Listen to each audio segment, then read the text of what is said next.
Okay, so for our square in a square block, we are going to start with one center square and then two squares that are going to become the triangles on the sides.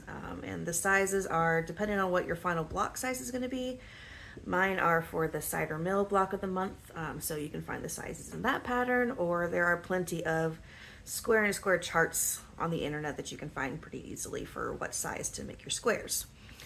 So I'm going to start by taking my sides that are going to be the triangles and cut them on the diagonal.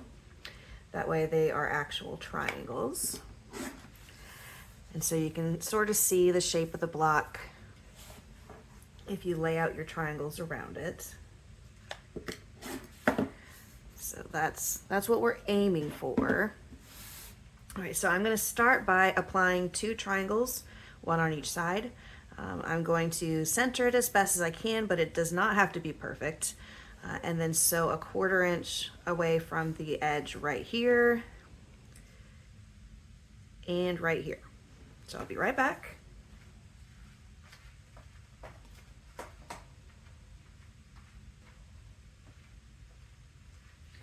All right, so I made my stitches on each side to apply the triangles, and now I'm going to press this guy.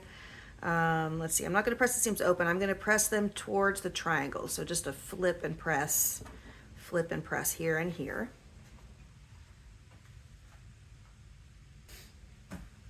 All right, so they are pressed. Now we're going to do the same thing for the other two sides. So we're going to center it as best as we can, top and bottom, and stitch 1/4 inch away from the edge. And then we'll press it open as well. All right, so I've done my sewing. Now I'm going to go press it. All right, so that is our block. Next up, we have to do our trimming. This square in a square block is meant to be 3.5 inches unfinished, and so I've got my 3.5 inch ruler right here. And one trick that you want to make sure and catch when you're doing this is that on your background, on your triangles here, you want to leave a 1/4 inch of excess on each side. So you don't want to trim all the way up here, because then you wouldn't have a 1/4 inch down here. So you want to line up your triangle, your square in the square on the ruler so that you've got a 1/4 inch all the way around that inner square.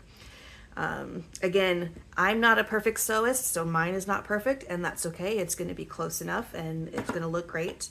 So once you get it lined up, trim the side and the top.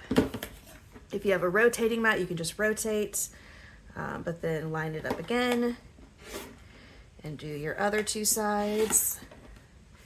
And there you go, your square in a square block, ready to go for your next one.